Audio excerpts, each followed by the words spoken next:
أنا مش مجنونة، أنا بس بافكّر في كل كلمة مليون مرّة، وده فيديو من فيديوهات سلسلة اللي ما حدش بيحكي عنها. أنت عارف إن اللي عنده overthinking بيقعد يفكّر بالساعات، أقول كده والّا لأ؟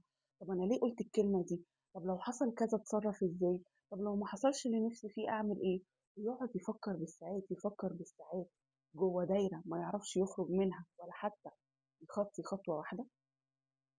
طب تعالَ نعرف إيه هو الoverthinking. هو تفكير زيادة عن اللزوم في كل حاجة عدت عليك في يومك، مش حاجة معينة، لأ، كل حاجة.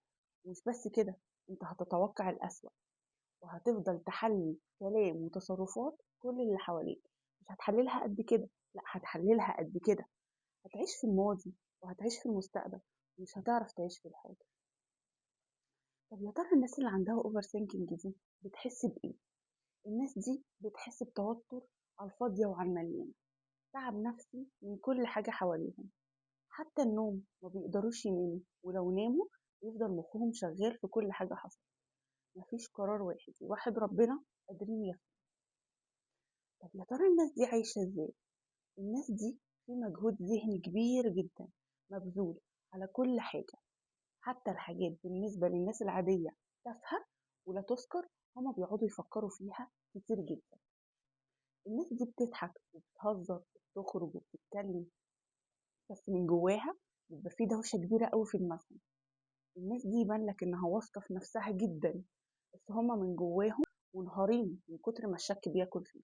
طب انتوا عارفين الاوفر ثينكينج ده بيأثر ازاي نفسيا وجسديا عليهم؟ التفكير زيادة عن اللزوم بيخلي مزاجنا مش حلو خالص، ودايما حاسين بحزن شديد، وبيخليهم يبدأوا يلوموا نفسهم ويشكوا في نفسهم ويفضلوا جوه الدايرة دي. جسديا بقى قلبهم بيفضل يدق بسرعة وما بيعرفوش يناموا، وبالتالي بيفضلوا تعبانين جدا. طب أنا أعرف أنا عندي أوفر ثينكينج ولا لأ؟ لو أنت شخص شاغل باله بكل حاجة صغيرة مش قادر يبطل تفكير فيها، لو أنت شخص بيفضل يفكر في إجابة السؤال مرة واتنين وتلاتة ومش لاقي حل، لو أنت شخص بيفكر في الماضي وفي المستقبل ومش قادر يعيش في الحاضر، يبقى احتمال كبير أنت عندك أوفر ثينكينج. طب تعالوا بقى نعرف إزاي نقدر نتغلب عليه. هنتغلب عليه بست حاجات. أول حاجة، إن أنت بدل الأفكار دي إنها جوه دماغك طلعها على ورق، اكتبها. حاول تفصل بين اللي أنت حاسه جوه دماغك والواقع اللي أنت عايش فيه.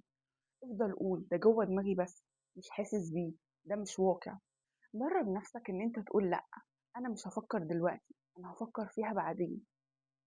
خلينا متفقين بقى على حاجة، إن اللي بيحاول يهرب من حاجة بتجري وراه، وعلشان كده خصص وقت في اليوم إن أنت تفكر فيه، وباقي الوقت لأ، ممنوع. لما تلاقي فكرة جوه دماغك عمالة تزن وبتفكر فيها تفكر فيها، خد خطوة، خد فيها أكشن. سادس حاجة والأخيرة، حاول تمارس تمارين التأمل والتنفس، دي بتساعد إن هي تخرج كل اللي جوانا. آخر حاجة حابة أقولها لك أو أقولها لك، الأوفر ثينكينج مش حل، لكن لما تتعلم إن أنت تتحكم فيه وتسيطر عليه هتقدر تعيش حياة متوازنة. ومفيش داعي إن أنت تعيش في دوامة التفكير، الحياة أكبر من كده بكتير. واوعى تكون فاكر ان انت اللي متحكم ومسيطر على الاوفر ثينكينج، بالعكس، هو اللي متحكم ومسيطر عليه. الحرية مش ان انت تبطل تفكير، الحرية ان انت تختار امتى تفكر وامتى تبطل تفكير. اخر حاجة بقى، اكتبوا لي في الكومنتات ايه الطريقة اللي انتوا حاولتوا تتحكموا بيها في الاوفر ثينكينج، عشان خاطر انا بحب اشوف تجاربكم.